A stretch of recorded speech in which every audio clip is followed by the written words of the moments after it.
Welcome back to Carneades.org. Today we're going to be taking a look at the cosmological argument for the existence of God. A quick caveat before we get going. This is a basic introduction to the cosmological argument. If you want more information, check out Summa Theologica by St. Thomas Aquinas or the cosmological argument in the Stanford Encyclopedia of Philosophy.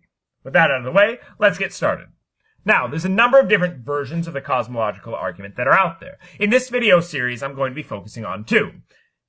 The Thomistic argument, after St. Thomas Aquinas, and the column argument, often proposed by William Lane Craig and other such apologists.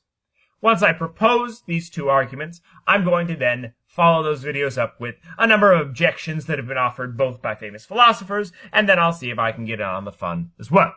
The Thomistic argument is talking about the impossibility of an essentially ordered infinite regress, while the column argument more has to do with saying that a temporal regress is impossible because an actual infinite is impossible. It's okay if that didn't make any sense. That's why I'm going to explain them in some videos. So, first I want to give you a general sense, a kind of basic intuition of where any cosmological argument is coming from. Then we'll get into the specifics of St. Thomas Aquinas' version. So I always imagine this argument as the quintessentially obnoxious child argument. Not in anything against the argument, but rather because that's kind of the form that the argument takes. Anyone who's worked with children knows that at a certain point in their life, children are very, very curious about the way that the world works, and will start asking the question why, over and over and over again. The way that these conversations often go is, why are the leaves green? Well, because the trees need chlorophyll to produce energy. Well, why do they need chlorophyll to produce energy? Well, because the trees need energy to grow. Well, why do the trees need to grow? And so on and so forth. Usually these conversations end with something like, because I said so, or because God made it that way. Basically, if you were to phrase the cosmological argument in terms of the child's argument, it would go something like this. Either this conversation will go on forever, or there's something that cannot be explained. This conversation can't go on forever. The only thing that can't be explained is God, so God exists. Clearly this is an oversimplification, but hopefully it gives you a little bit of the intuition behind this argument. Now we're going to go from a very oversimplified version to a very complicated version, basically a paraphrasing of how the Stanford Encyclopedia of Philosophy outlines St. Thomas Aquinas' argument. Let's take a look. Premise 1, a contingent being, a being that might not have existed, exists. Premise 2, this contingent being has a cause of its existence. Premise 3, the cause of its existence is something other than the contingent being itself. Premise 4, what causes or explains the existence of this contingent being must either be solely other contingent beings or include a necessary being. Premise 5, contingent beings alone cannot provide an adequate causal account of the existence of a contingent being. Premise 6, the cause of a contingent being must include a necessary being. Therefore, a necessary being, God, exists. It's okay if that didn't make any sense. I'm going to go through and explain each of these premises one by one. So, first off, premise 1, a contingent being, a being that might not have existed, exists. Let's take, for example, your computer. There's a lot of other contingent beings. Basically, anything that's not God is a contingent being in one way or another.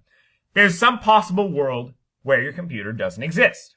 All this premise is saying is, 1, that your computer exists, and 2, that it's contingent. That there's a possible world where your computer does not exist. Where you didn't buy a computer. You don't exist. Computers don't exist. The entire planet Earth doesn't exist. All of these things would be possible worlds where your computer doesn't exist. But in this possible world, your computer does exist, so it's contingent. Premise 2. This contingent being has a cause of its existence. Your computer didn't just pop into existence from nowhere. There was some thing that caused your computer to exist. Perhaps a computer factory. Maybe you believe in little elves in China that make computers magically appear, but they were the cause of your computer. Your computer didn't just suddenly come into existence for no reason. Something caused your computer to exist. Premise 3. The cause of its existence is something other than the contingent being itself. Basically, your computer didn't cause itself to exist. Your computer didn't somehow go back in time and make itself exist. Own grandfather. Check out the grandfather paradox if you're curious. It's a weird setup one way or another. Premise 4. What caused the existence of this contingent being must either be solely other contingent beings or include a necessary being. What this is saying is there's a lot of things that caused your computer to exist. First of all, it's not just the factory, but maybe the company that built the factory, and so on and so forth, kind of going back in that child's infinite regress. Well, what caused Apple, the company, to exist? Somebody named Steve Jobs. What caused Steve Jobs to exist? Well, his parents, blah, blah, blah, blah, going back, farther and farther and farther. The idea is either all of the things that go back in the causal history of your computer are contingent, that they might not have existed, or somewhere in that causal history there is a necessary being. Seems pretty self-explanatory. Now, contingent beings alone cannot provide an adequate causal account of the existence of a contingent being. This is where the real meat of the argument is. This premise does a lot of work for the argument. So, this is the child's infinite regress of why. If everything can be answered with something that is itself contingent, then we have a problem. We still haven't explained the whole. We haven't explained why there's something and not nothing. Why, in fact, your computer does exist. Why this world is the actual world. Basically, if you imagine it like, there are two possible worlds. There's a lot more possible worlds, but let's imagine two. One in which your computer exists, and one in which your computer doesn't exist. What made it so that the actual world is the world in which your computer existed?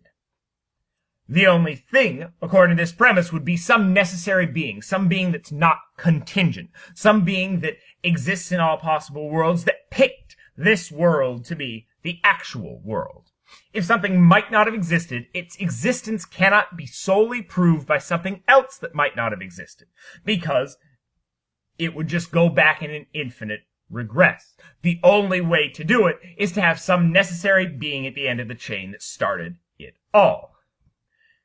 The causes of a contingent being must include a necessary being. That just follows from the last two premises. Therefore, a necessary being exists, and necessary being in a lot of theologians' minds is just equivalent to God. Don't worry, we'll talk about that in one of the coming objections. So, the question here at the very base of it is, if everything is contingent, why is there something and not nothing? Why is this world the actual world, and not some other world? Why are things one way instead of another? Why does your computer exist, and why is it that the world in which your computer does not exist has not been actualized? Why is that world not chosen? The only explanation that the argument can offer is because a necessary being, God, made it so. I'll leave you with a quote from a child. Why? It's the most important question anyone has ever asked. Watch this video and more at carneades.org, and stay skeptical, everybody.